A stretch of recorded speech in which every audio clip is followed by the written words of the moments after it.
तो मानो मैं एक बिगिनर हूँ जो आम की खेती में करना चाहता हूँ, राइट। सबसे पहले तो आम एक लंबा क्रॉप है, जो अभी हम हॉर्टिकल्चर में देखते हैं, फ्लोरिकल्चर में देखते हैं, उनके क्रॉप साइकिल्स छोटे होते हैं। बिल्कुल सही। बट ये 5 साल 6 साल एटलीस्ट का क्रॉप है मेरे हिसाब से, राइट। हाँ कैसे मुझे अप्रोच करना चाहिए, मुझे प्लांटिंग मटेरियल कहाँ से मिलेगा, सही कंडीशंस क्या होते हैं, जैसे आपने बोला, बहुत अच्छा चीज़ बोला कि हर स्टेट के लिए एक वैरायटी स्पेशल होता है। जी जी जी। तो किसी भी स्टेट का उदाहरण लेके समझते हैं, कैसे मैं इसको अप्रोच कर सकता हूँ और क्या क्या स्टेप्स मुझे लेने चाहिए। ओके। हम उसके एसओपीज बना रहे हैं, जिसके अंदर all the activities have to start from ground up. यानी जब तक आप ज़मीन अपनी सही नहीं करेंगे तब तक कि आपको बाग नहीं लगाना चाहिए, क्योंकि आप रोज़ उखाड़ के बाग नहीं लगाएंगे। बाग लगाया जाता है with a vision of at least 30 years. आप समझिए कितनी लॉन्ग टर्म प्लानिंग है। 30 साल उसको लगते हैं अपने ऑप्टिमम पे पहुंचने के। मैं स्टैंडर्ड बागों की बात कर रहा हूँ, ठीक, जो 40 फीट 35 फीट के ऊपर लगे होते हैं। अगर मुझे इतना टाइम लग रहा है किसी चीज़ को वो करने में और मैंने अपने फंडामेंटल्स को फॉलो नहीं किया है, तो आगे चलकर तो मैं फंस जाऊंगा कहीं ना कहीं। फंसना नहीं है। You must have the patience, there is nothing to hurry. कोई जल्दी नहीं है आपको, आराम से रहिए। आपको क्या करना है, सबसे पहले अपनी ज़मीन का प्रिपरेशन करना है। सॉइल टेस्टिंग कराने में किसान सबसे ज़्यादा चोर होता है, करानी नहीं चाहता है। क्यों नहीं कराता किसान? क्योंकि एफर्ट लगता है ना, इनपुट। वो एफर्ट उसकी डोमेन, वो अपने कंफर्ट जोन से उसको बाहर निकलना होता है उस सॉइल टेस्ट कराने को, क्योंकि वो उसके लिस्ट ऑफ ऑपरेशंस में है नहीं। अब उसके लिए उसको स्पेशल एफर्ट करना है। आप बात समझिएगा, बहुत महीन बात है ये। वो अपने अपने कंफर्ट जोन से बाहर नहीं निकलना चाहता है। उसका कंफर्ट जोन किस में? मैं खेत जाऊंगा, मैं अंदाजे से काम कर लूंगा और मैं थोड़ा बहुत ऊपर नीचे भी हो जाएगा तो चलेगा, बट मैं इतना मेहनत नहीं करूंगा। अब मैं शहर जाऊं, फिर सॉइल के लिए टेस्टिंग के लिए पहले लेबोरेटरी ढूंढूं, फिर उसके अंदर से मैं उससे ये सीखूं कि कैसे गड्ढे से सॉइल निकालनी है, फिर कैसे मिक्सिंग करनी है, और फिर मैं उसको दे के आऊं। It's too much of an effort, let it be. हमसे पहले भी तो सॉइल टेस्टिंग के बगैर काम चल ही रहा था ना। That is how they justify this activity. सबसे पहले सॉइल टेस्टिंग, सबसे पहले आप अपनी जो सॉइल कह रहे हैं टेस्ट जमीन कराइए। ठीक करना है, और कुछ भी होता जमीन है? ठीक का मतलब यह है कि आपने अगर लेजर लेवलिंग नहीं कराई है अपनी जमीन की तो फौरन कराइए। उससे क्या होता है, लेजर लेवलिंग क्या होता है? Laser levelling is making sure कि आपकी जमीन जो है वो ऊबड़ खाबड़ ऊंची नीची नहीं है, एकदम पूरा लेवल है। क्यों? क्योंकि जब आप इसमें इरिगेशन करेंगे, चाहे आप ड्रिप लगाइए, चाहे आप स्प्रिंकलर लगाइए, चाहे आप फ्लड इरिगेशन करिए, या आप नालियों से पानी दीजिए, आपकी अगर लैंड लेवल्ड होगी तो आप हर बार अपने वाटर सिस्टम को ऑप्टिमाइज कर सकेंगे। ऐसा नहीं होगा कि यहाँ जहाँ गड्ढा है वहाँ ज़्यादा पानी भर गया, जहाँ ऊंचा है वहाँ सूखा है। तो दोनों कंडीशंस के अंदर आपके बाग जो है उसको इफेक्ट, उसके इल इफेक्ट्स होंगे, बुरी तरीके से वो इफेक्ट करेगा। फ्लैट तो जमीन होना चाहिए। जमीन आइडियली फ्लैट होनी चाहिए, ठीक। आपको कोशिश करनी है, थोड़ा सा पैसा शुरुआत में खर्च होगा, और एक बार वो लेजर लेवलर्स आते हैं, कंप्यूटराइज्ड करहा कहते हैं हमारे यहाँ से, ट्रैक्टर के पीछे लगे होते हैं, वो आकर राइट लेफ्ट नॉर्थ साउथ पूरा उसको क्रिस क्रॉस करेंगे और वो ज़मीन आपकी तैयार कर देंगे। एक बार जब ये ज़मीन तैयार हो जाती है तो आपको उसको सॉइल टेस्ट के लिए भेजना है। सॉइल टेस्टिंग करने के बाद में आपको ये देखना है आपकी ज़मीन में किसी चीज़ की कमी तो नहीं है। कहीं ऐसा तो नहीं है कि आपकी ज़मीन जो है वो अप्रोप्रिएट नहीं है मैंगो लगाने के लिए, क्योंकि मैंगो को जो पीएच चाहिए वो लगभग 7 होना चाहिए। 7? अच्छा। लगभग 7, 6.5 to 7.5 चलेगा, ठीक।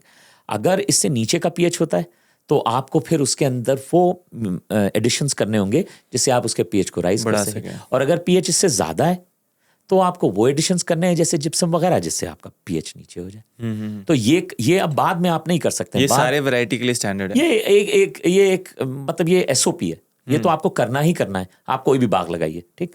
अपनी सॉइल को न्यूट्रलाइज करना तो हर आदमी चाहता है। ये तो आइडियल कंडीशंस है। अब आप कितना कर पाते हैं वो आपकी मेहनत और आपका मिजाज कैसा है। आप रियाजी आदमी हैं, आप लगे रहने वाले आदमी हैं, तो आप कर लेंगे। और ये इसके बाद आप अपना सॉइल टेस्ट कराइए और उसके अंदर सनई और ढैंचा लगा दीजिए। आप सनई को बहुत जगह पर, ढैंचे को बहुत जगह पे जंतर भी कहते हैं। This is basically a kind of green manuring. आपको गोबर बाहर से नहीं लाना है, आपने पूरे के ऊपर बीज छिड़क कर आपने उसको जो है वो हैंड डिस्पर्स कर दिया, या अगर आपके पास में कोई मैकेनिकल एक्टिविटी आपने उससे छिड़क दिया, उसके ऊपर वो ग्रो करेगी। फिर आप उसको रोटावेटर से उसी पे चॉप कर। ये ऑर्गेनिक है? ऑर्गेनिक है, ये केमिकल्स के अंदर भी आपको करना चाहिए। मतलब मैं आपको वो चीज़ें बता रहा हूँ जो टिपिकली ऑर्गेनिक के लिए ही नहीं है, ये आपकी सॉइल को एनरिच कर रहा है। तो सॉइल को एनरिच तो हर तरीके से हमें करना है, चाहे आप ग्रीन हाउस लगाइए, चाहे आप पॉली हाउस लगाइए, चाहे आप ओपन फील्ड फार्मिंग करिए। अगर सॉइल नहीं है तो बेकार है, फिर सब कुछ आपके सारे ऑपरेशन हिंडर होंगे। करेक्ट। तो आपको ये मैं आपको SOPs दे रहा हूँ, आपको जो भी करना है करना ऐसे ही है। तो आपने एक बार उस पर जंतर लगाया या ढैंचा लगाया या सनई लगाई या इनकी मिक्सिंग करी।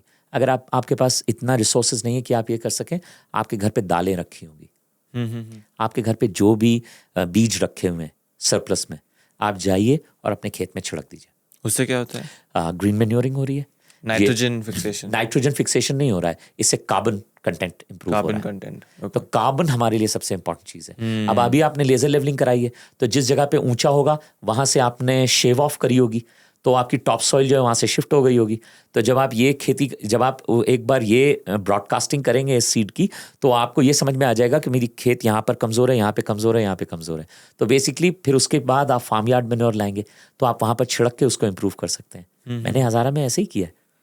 That's the simplest way I could find कि हम अपनी खेती कैसे, मैं बताऊँ 15 वेरिएशंस निकल रहे हैं सॉइल में। तो जब आप एक बार एक चीज़ को, एक सीड ब्रॉडकास्ट करते हैं, तो आपको मार्किंग करने में बहुत आसान रहता है। यहाँ पर न्यूट्रिशन नहीं है, यहाँ पर न्यूट्रिशन नहीं है, यहाँ पर नहीं। तो उन्हीं एरियाज़ को मार्कआउट करके आप उनके ऊपर एक्स्ट्रा फोकस करते हैं। कितने एकड़ में, जब मानो 2 हेक्टेयर में मैं सॉइल मैंगो खेती कर रहा हूँ, बिल्कुल सही, तो जो मेरी सॉइल सैम्पलिंग होगा अलग अलग जगह से, मुझे मल्टीपल सैंपल्स लेने होंगे, बिल्कुल उसका थोड़ा SOP बता सकते हैं? हाँ बिल्कुल बता सकते हैं। ऐसा होता है, आप अपने लैंड को मार्क कर लीजिए, फिर आप एक ग्रिड फॉर्म कर लीजिए।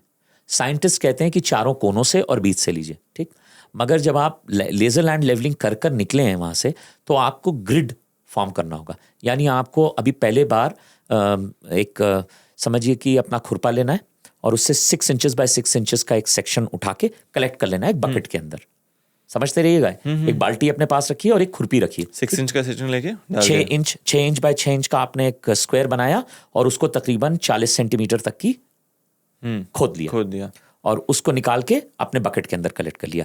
और जो आपका फील्ड है, आपको उसका नक्शा बनाना है। अगर आपके दिमाग में भी है नक्शा तब भी चलेगा। और एक ग्रिड के फॉर्म में, यानी हर 20 फुट के ऊपर मुझे एक एक गड्ढा ऐसे खोदना है।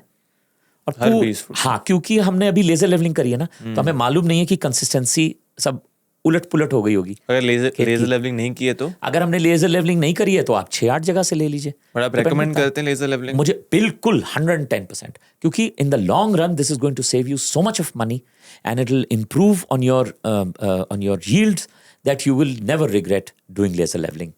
Laser levelling is like a copy book style. Ideally खेती कैसे होनी चाहिए? Laser levelling.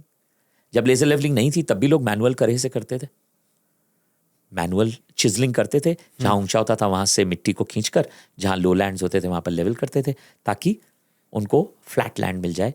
उसमें आसान है, पानी लगाना आसान है, वॉक करना आसान है, मशीनरी को मूव करना आसान है, हर चीज़ बहुत आसान है। और लेजर लेवलिंग का कॉस्ट कितना आता है? 600 रुपये bigha, which is like 3000 rupees an एकड़।